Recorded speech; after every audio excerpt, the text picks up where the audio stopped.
السلام عليكم ورحمة الله وبركاته. أهلا بيكم بوصفة جديدة من وصفات مطبخ أم يارا. النهاردة وصفتنا جميلة جدا ومميزة جدا، وهي الفولية طبعا في المولد النبوي الشريف. يعني إن شاء الله كده أتمنى الدعاء منكم إن شاء الله على كل حاجة حلوة. فإن شاء الله هنعمل مع بعضينا الفولية. يعني إحنا بنفتح حلاوة المولد كده بنلاقي فيها حاجات جميلة، فولية وحمصية وسمسمية وقشطة وملبن وحاجات تانية كتير. واحنا طبعا بنستنى حلاوة المولد دي من السنة للسنة.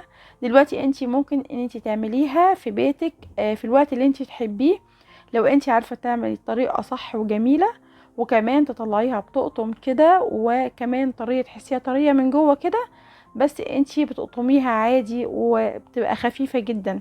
وهقول لكم كمان ازاي تظبطوها لمرضى السكر، لو حد مريض سكر ازاي تظبطوا الحلويات تعملوها كده بطريقة حلوة بحيث ان هي ما تضرهمش في حاجة.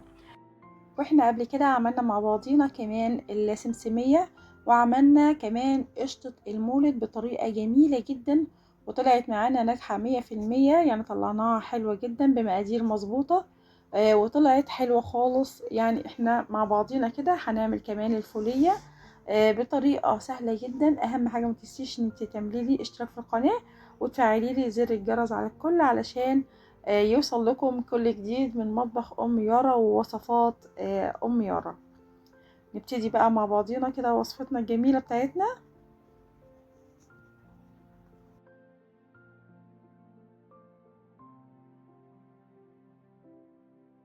في البداية كده هنجيب اي صينية كبيرة وهنحط عليها مصفى، وهنحط عليها كمان نص كيلو من فول الحلواني.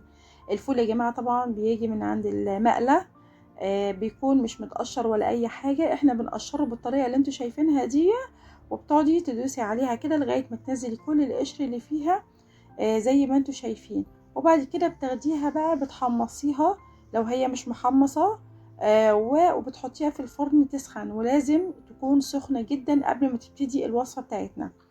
احنا معانا بقى الصينية بتاعتنا بتكون طبعا بايركس او صينية المقاس اللي انت عايزاه، وتكون صينية بايركس او صينية ألمونيا ستانلس، اي صينية انت تحبي تعملي فيها الحلاوة اللي هي حلاوة المولد. وكمان بتجيبي بقى السكاكين بتاعتنا والحاجات بتاعتنا كلها بتاعت الفولية، وبتحضريها كده، بتحط لها زيت، كل حاجة بتدهنيها بالزيت. اذا كانت السكينة او العصفورة، انا بحب جدا اعمل حلويات المولد بالعصفورة لانها بتطلع معايا مظبوطة خالص 100%. كمان هنجيب معانا بعد ما ندهن الصينية بالزيت كويس خالص، هنجيب كيس من اكياس الخزين، وهنحطه زي ما انتوا شايفين كده، وكمان هندهنها وهندهن الكيس من تحت بالطريقة اللي انتوا شايفينها دي. دي في البداية. هنبتدي بقى مع بعضينا ان احنا نعمل الحلاوة بتاعة الفولية. هنعملها ازاي بقى؟ هنجيب كوباية من السكر الابيض او اي نوع من انواع السكر، وبعد كده هنحط عليها ربع كوباية من المية، اي نوع مية برضو، مية فترة مية عادية براحتك، بس احسن حاجة مية الحنفية طبعا مية فترة. وهتحطي عليها نص كوباية من عسل الجلوكوز. ويا ريت تكون جنبيكي كمان فرشة فيها مية، وان انتي كل شوية تدهني اطراف الطاسة او الطاوة بتاعتك، تدهنيها بالمية عشان خاطر ما تسكرش معاكي، ما يطلعش السكر فوق.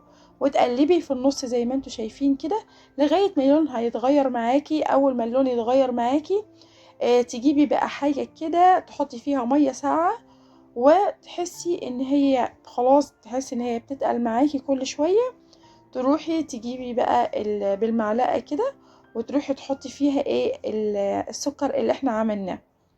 هتشوفيها بتقطم معاكي، هتجربيها تشوفيها بتقطم معاكي وبتتكسر معاكي، بتوقفي تقليب فيها، تروحي تحطي لها بقى لو لسه خلاص بقى بتسيبيها شوية، تجيبي معاكي نص معلقة صغيرة ممسوحة من ملح الليمون، او عصرة ليمون صغيرة زي ما انت تحبي تحطي بعدين تقلبيها كده بالشكل اللي انت شايفاه، وتسيبيها شوية بس كده، وتجيبيه بقى الفول وهو سخن مولع، تحطيه على الخليط دي، وتقلبيهم الاتنين مع بعض كده، تدخلي كل المكونات في بعض كده، الفول دخليه في السكر وتخليه حلو خالص.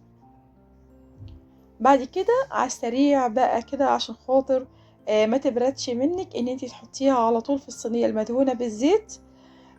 فطبعا انا بحب احط كيس حلواني ليه بيبقى كبير، اول حاجه.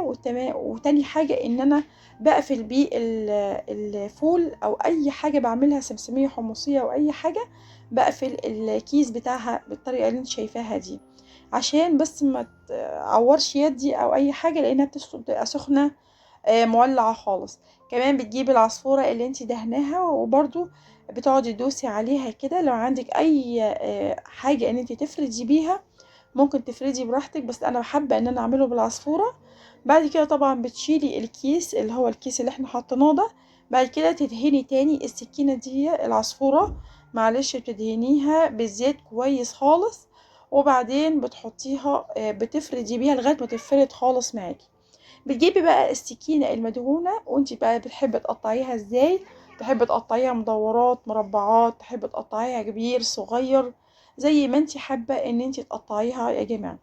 اهم حاجه ان انت تقطعيها بسرعه قبل ما تبرد معاكي، عشان لو بردت مش هتعرفي ان انت تقطعيها. فطبعا بتقطعيها بسرعه بالطريقه اللي انت شايفاها دي يا جماعه. بعد نص ساعه بالظبط طلعت معانا بالشكل الجميل ده، وطلعت ناشفه كده حلوه، وطلعت طعمها جميل جدا. اما بقى بالنسبه لمرضى السكر، فانتي طبعا مش بتحطي ملح الليمون، مش بتحطي غير نص معلقه بس من ملح الليمون، نص معلقه ممسوحه. انتي ممكن تزوديها مثلا، تخليها معلقه الا ربع من ممسوحه من ملح الليمون، تحطيها دي مش هتبقى مسكر خالص مع مرضى السكر، ان انتي تعمليها لهم طبعا من غير ما تأثر فيهم في حاجه ان شاء الله، وتطلع ناجحه معاكي 100%. لو انتي وصلتي لغاية هنا في القناة، ما تنسيش ان انت تدعمي يعني قناتي وكده، وتوصلوها ل 3000 مشترك زي ما قلت لكم قبل كده على اليوتيوب. وكمان هنزل لكم رابط صفحتي على الفيسبوك، كمان هنزلها لكم في قناة الوصف من تحت. يا ريت ان انتوا تشوفوا كمان رابط الصفحة بتاعتي في الفيس، وان شاء الله هتعجبكم. اهم حاجة ان الحاجات دي هتطلع معاكم ناجحة 100%، وما تشتروش حاجة تاني من بره، اعملوها في البيت، هتبقى ارخص واوفر، وكمان تبقى مضمونة 100% جدا معاكي في البيت لأولادك ولعيلتك كلها. بس اهم حاجة ما تنسيش ان انتي تدعميني طبعا، وتعملي لي لايكات، وتصلي بينا على النبي في التعليقات عشان تحل البركة كده على القناة وعليكم ان شاء الله بإذن الله. وان شاء الله كل وصفاتي تعجبكم، ان شاء الله تطلع ناجحة معاكم بإذن الله زي ما طلعت ناجحة معايا. وكمان هنعمل قريب جدا هنعمل حاجات المدارس. طبعا انتوا عارفين بقى العيش الفينو والحاجات الحلوه بتاعه المدارس اللي احنا ان شاء الله هنعملها مع بعضينا، واتمنى يا رب ان هي تعجبكم وان شاء الله تشوفوها وتعجبكم جدا. وشكرا جدا على المتابعه، والسلام عليكم ورحمه الله وبركاته من مطبخ ام يارا.